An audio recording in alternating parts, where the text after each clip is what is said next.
Hello students, today we are going to discuss one more practical question from contract account. Clear? We have discussed regarding certified contract and uncertified contract, but today we are not going to discuss that problem. We are going to discuss simple problem, plain problem. Clear? Let's see the question. A contractor undertook a contract on 1st April 2010 and incurred the following expenses. Contract की starting date क्या है? 1 अप्रैल 2010. Clear? यानी contract आपका 1 अप्रैल को start हो रहा है और कॉन्ट्रैक्टर इन के ऊपर एक्सपेंसेस कर रहा है like this. Materials purchase 70,000, wages paid 25,000, cost of special plant 20,000. ध्यान दीजिएगा, स्पेशल प्लांट की कॉस्ट गिवन है, मैंने पहले भी आपको बताया हुआ है कि कॉन्ट्रैक्ट अकाउंट में प्लांट की फुल वैल्यू से डेबिट करेंगे. It is your asset. अगर डेप्रिसिएशन क्वेश्चन में बोला हुआ है तो डेप्रिसिएशन का इम्पैक्ट सिर्फ शो करेंगे, या अगर closing value of plant is given तो वो हम क्रेडिट साइड पे रिकॉर्ड करेंगे. अभी आगे देखते हैं क्वेश्चन में क्या कहते हैं. Direct expenses 10,000 and indirect expenses 4,000. एक टोटल एक्सपेंसेस जो हो रहे हैं 1,29,000 के हो रहे हैं. क्लियर? अदर पर्टिकुलर्स के रिगार्डिंग क्वेश्चन में बोल रहे हैं कॉन्ट्रैक्ट प्राइस 1,50,000. कॉन्ट्रैक्ट अकाउंट का जो मेन इनकम का पार्ट होता है that is the contract price which is receive by the contractor from contractee. यानी इस कॉन्ट्रैक्ट को कंप्लीट करने पे उसको 1.5 लाख रुपए कॉन्ट्रैक्टी से मिलेंगे. Value of plant at the end. इस क्वेश्चन में डेप्रिसिएशन के रिगार्डिंग कुछ नहीं बोल रहे. Value of the plant at the end given है 15,000. यू कैन सी कि what is the initial value of plant 25,000 और जब आपने उस प्लांट को यूज़ किया कॉन्ट्रैक्ट कंप्लीशन के लिए तो वो रिड्यूस हुआ. उसको कुछ रिड्यूस होने के बाद उसकी क्लोजिंग वैल्यू कितनी आ रही है? 15,000.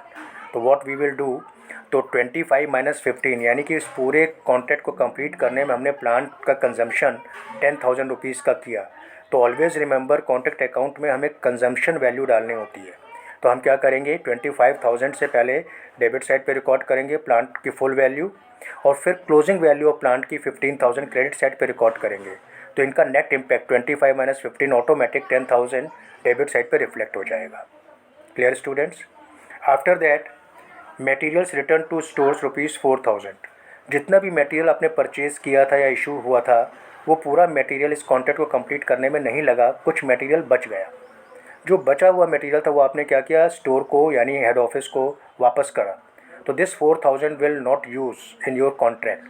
तो what we have to do, we have to credit this 4,000 also in contract account. Clear? Next point, the contract was actually finish on 30 November 2010. 1 अप्रैल को स्टार्ट हुआ था कॉन्ट्रैक्ट, ठीक है, लेकिन ये कब कंप्लीट हो गया contract? 30 November 2010.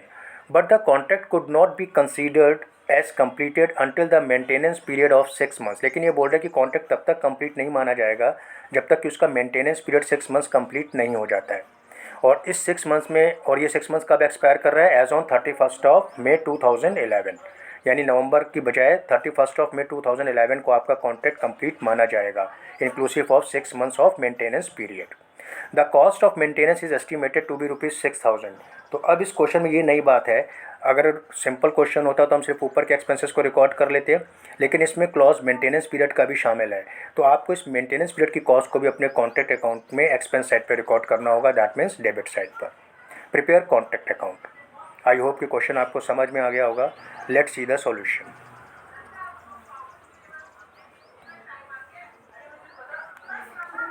C contract account for the period ending 30 November 2010.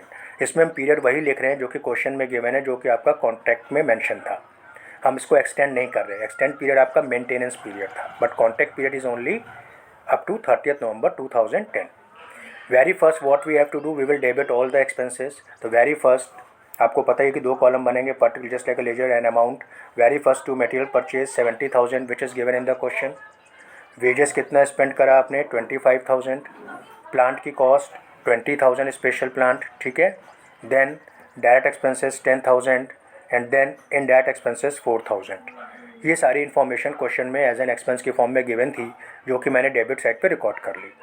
अब इस क्वेश्चन में मेंटेनेंस भी गिवन है, तो मेंटेनेंस भी आपको रिकॉर्ड करना पड़ेगा, वो भले कॉन्ट्रैक्ट पीरियड के बाद का ही हो, क्योंकि एग्रीमेंट इस तरह से हुआ है. तो provision for maintenance here you can see 6,000, ये भी हमने रिकॉर्ड करा. क्लियर स्टूडेंट्स, यही इस क्वेश्चन की नई बात है। अब हम क्या करेंगे, क्रेडिट साइड पे इनकम्स रिकॉर्ड करेंगे। तो very first income plant at the end, जो प्लांट हमारा बट कंज्यूम नहीं हुआ था और जो हमने वापस किया हेड ऑफिस को या स्टोर को, उसकी वैल्यू कितनी थी 15,000, और प्लांट परचेज कितने का किया था 20,000। तो अगर आप 20,000 डेबिट कर रहे हो 15,000 क्रेडिट कर रहे हो, तो प्लांट का नेट कॉस्ट या नेट डेप्रिसिएशन कितना आया 5,000, जो कि ऑटोमेटिकली डेबिट साइड पे रिकॉर्ड हो गया। Now by materials return to store, 4,000 के मटेरियल आप स्टोर को वापस कर रहे थे, मीन्स ये मटेरियल आपने यूज ही नहीं करे। तो जो चीज़ आप यूज़ नहीं कर रहे हो, चाहे वो किसी भी वजह से यूज़ ना हो रही, चाहे लॉस बाय फायर हो, चाहे स्टोलन हो जाए, चाहे आप मटेरियल स्टोर को रिटर्न कर रहे हो, इन सारे केसेस में इस सारे अमाउंट को आप क्रेडिट साइड पे रिकॉर्ड करोगे, because this will reduce your contract cost all items. And what is your contractee agreement, कितना कॉन्ट्रैक्टी से आपको पेमेंट मिलेगा 1,50,000, जो कि कॉन्ट्रैक्ट प्राइस था इस क्वेश्चन का। Now add credit side items, it is coming 1,69,000.